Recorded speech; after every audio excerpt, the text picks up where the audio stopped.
আসসালামু আলাইকুম রহমতুল্লাহ বারাকাতু। কি অবস্থা, সবাই কেমন আছেন? আশা করি সবাই ভালো আছেন, আপনাদের তো আমিও ভালো আছি। আজকে খুব একটা ইন্টারেস্টিং বিষয় নিয়ে কথা বলার ইচ্ছা ছিল, সেই কারণে আরেকটা ভিডিওতে চলে আসলাম। বিষয়টা হচ্ছে, আমরা গতকালকে আগের দিন দেখলাম যে বাংলাদেশের পুলিশ এবং র্যাব এবং আনসার বাহিনীর পোশাক চেঞ্জ করা হয়েছে।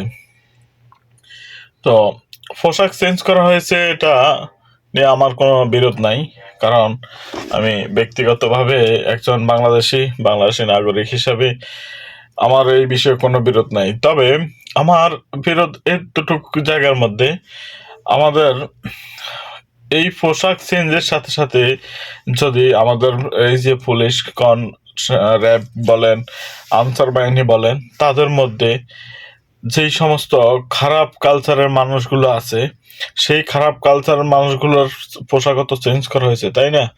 তবে এই পোশাকের সাথে সাথে কি এই খারাপ ধরনের যাদের খারাপ কালচার আছে, তাদের কালচার কি চেঞ্জ হবে?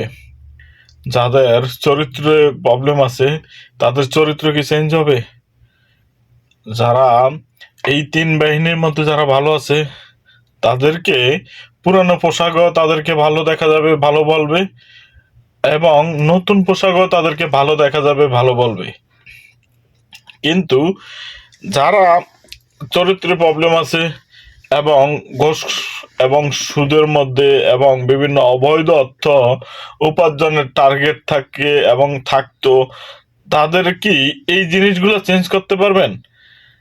যদি এই জিনিসগুলো চেঞ্জ না করতে পারেন, তাহলে পাও পাও পোশাক চেঞ্জ করে লাভ হবে কি?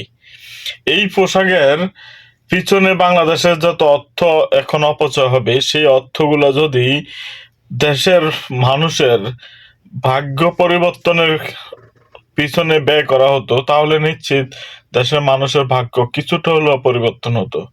এটা আমার ব্যক্তিগত মত এবং ব্যক্তিগত ইচ্ছাটা আমি প্রকাশ করলাম।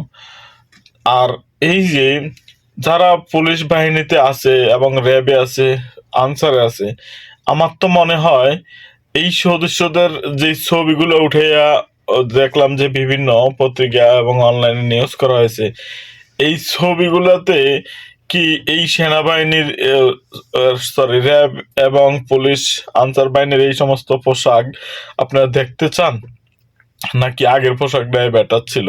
নিশ্চয়ই কমেন্ট বক্সে জানাবেন। ঠিক আছে। আর আমি এই ভিডিওটা এই কারণে করতে আসছিলাম, পোশাক চেঞ্জ করে কোনো লাভ হবে না যদি চরিত্র আমাদের চেঞ্জ না হয়। কারণ আমরা সাদা পাঞ্জাবি, সাদা পায়জামা, সাদা টুপির ভিতরেও কিন্তু আমরা সুদের কাজ কারবার করি, ঘুষের কারবার করি, অবৈধ অর্থ ইনকাম করার টার্গেট থাকে। অতএব আমাদেরকে যেই পোশাকে দেন, আমাদের আগে মনে হয় যে আল্লাহকে ভয় করতে হবে, আল্লাহর ভয় আমাদের ভিতরে ঢুকাতে হবে, তারপর আমাদেরকে যেই পোশাকেই আমরা পরিধান করি না কেন, আমরা মানুষ হতে পারবো। আর যদি এটা না হয়, তাহলে পোশাক পরিবর্তন করে আমাদেরকে মানুষ করা যাবে না, এটাই নিশ্চিত। ভালো থাকবেন সবাই, সবার জন্য শুভকামনা রইল। আল্লাহ হাফেজ।